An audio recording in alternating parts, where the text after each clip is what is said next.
What's up, guys? It's your boy Danze and Sabrina. You're watching NBS Konnect.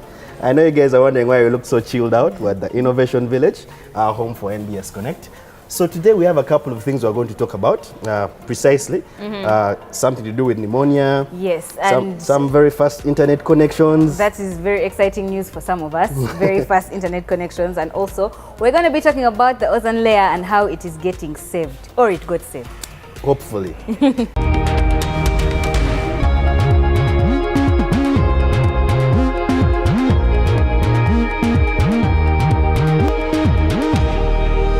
Yeah, so last week, Sabrina, I was on the internet, and I come across this very inspiring story. You know, I like tech and I like looking good and all those things. You do? Yes. Okay. So I find the story of someone called Brian Turyabagye. What does that mean? We shall be fine, basically. So yeah, he's built a biomedical jacket that can detect pneumonia 4 times faster than a doctor can. Are you serious? Ugandan. No, I have to ask, how does that work? Well, I don't know what coding they've put in there, but all I know is the patient has to wear it, and of course it will detect based on the, I don't know, the symptoms or the nerve endings of the jacket that is going to fail. Yeah, so what inspired this was also a very sad story. One of his partners lost grandma, the late, rip to her. Yeah. And yeah, so it's making changes. Someone on CNN made an article about it sometime in October, and I've recently seen it on Twitter trending. That's really good, and it's good that it actually got the attention of people as big as CNN. You know what I mean? Internet. And the fact that it's going to be able to predict, prescribe, or should I say, diagnose people faster than doctors would is also good, because many times you go to the hospital and they say musuja, you know what I mean, like instantly, like malaria. But so this is really wrong going to be helpful. Will lead to death, obviously. Exactly. You know what else would lead to death, though, Danze? If we didn't have an ozone layer. No. Yes. No. Apparently, if there's no ozone layer, we will all roast to death. I'm just kidding. But there are very serious health risks that come along with the ozone layer thinning. But apparently, it's going to, they've come up with a solution, or they came up with a solution in 1987, and it actually worked 30 years later. What they did is they decided that they're going to stop the use of certain chemicals. The cause of this depletion turned out to be human-made chemicals used in everything from fridges to fire extinguishers. A significant proportion are gases known as chlorofluorocarbons, or CFCs.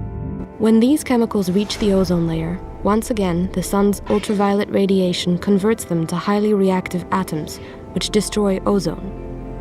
Under certain conditions, like the cold yet sunny climate of a polar spring, one of these atoms can destroy many thousands of ozone molecules. And in 1985, scientists discovered a hole in the ozone above the Antarctic. The world had to act fast. In 1987, nations came together in an international agreement to gradually phase out the production and use of ozone-depleting substances, known as the Montreal Protocol. Since that time, it's been updated and ratified by all 196 UN members, and emissions, which peaked in the 1980s, are now in decline. Some of the banned substances can linger in the atmosphere for 100 years, so the ozone layer will not mend straight away. But it is expected to replenish itself by the end of the century.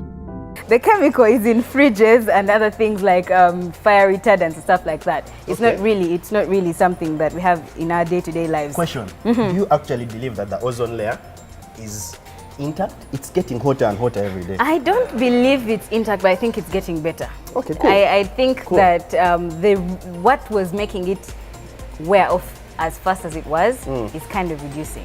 I'm going to go and Google that. You're going to? Just to double check her. And speaking of internet, guess what? What? Microsoft and Facebook are laying a 6K something fiber optic cable under the sea. It's going to stream. It's going to have the fastest connection ever. That's first of all. You can stream 71 million videos. That's like the equivalent. That's making of it. You excited. Yes. You can't imagine a world in which. Do you know the potential like video we can stream now? Okay, so I read this a similar article, and it says it's going to be about 16 million times faster than the average internet connection.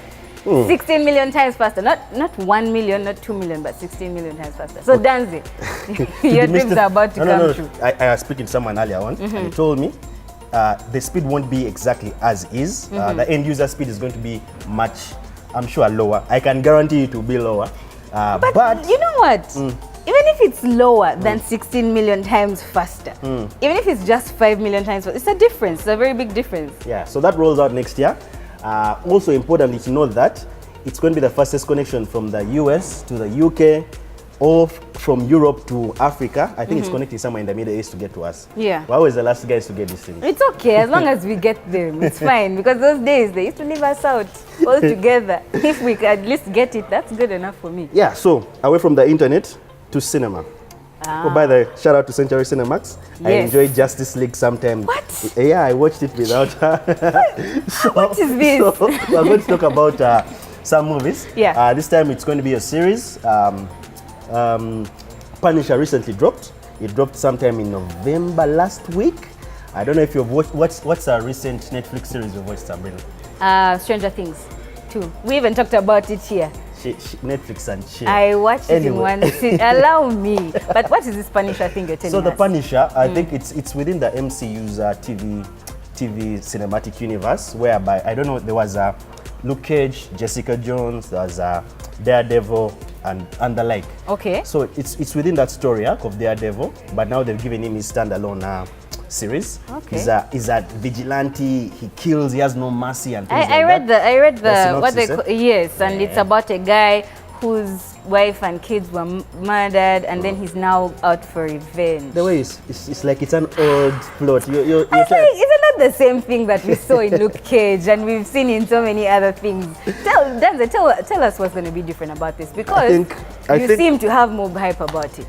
I like vigilantes who aren't scared to take justice in their own hands. My favorite characters, Batman, etc. Things like that, you get it? Okay. If I was a superhero, I would probably be one of those. So I think the story is going to be good. Just check out the trailer and a couple of tips coming up right after here. Gentlemen, I'm the only authority you will need. I point, you shoot. Did you kill the target? What did you see? Things over there were different. What we were doing was wrong. You did what you were supposed to do, right? Now the only person you're punishing is yourself. Frank Castle? I got something I need to show you. I saw the video files. The U.S. military turned you into a hitman, Frank. I'm looking for Frank Castle. The Punisher? I think you know about my case. Castle's the last witness.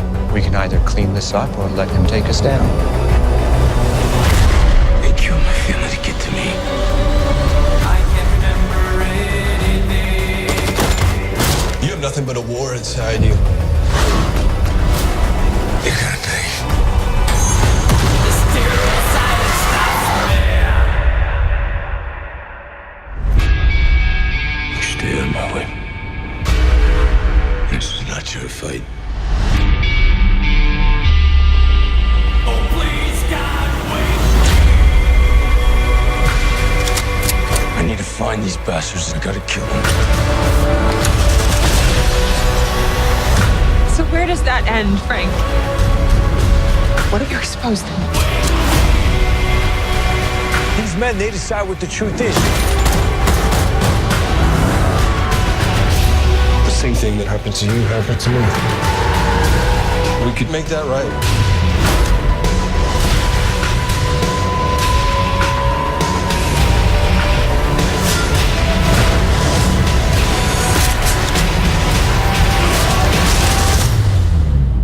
The world needs to see the truth.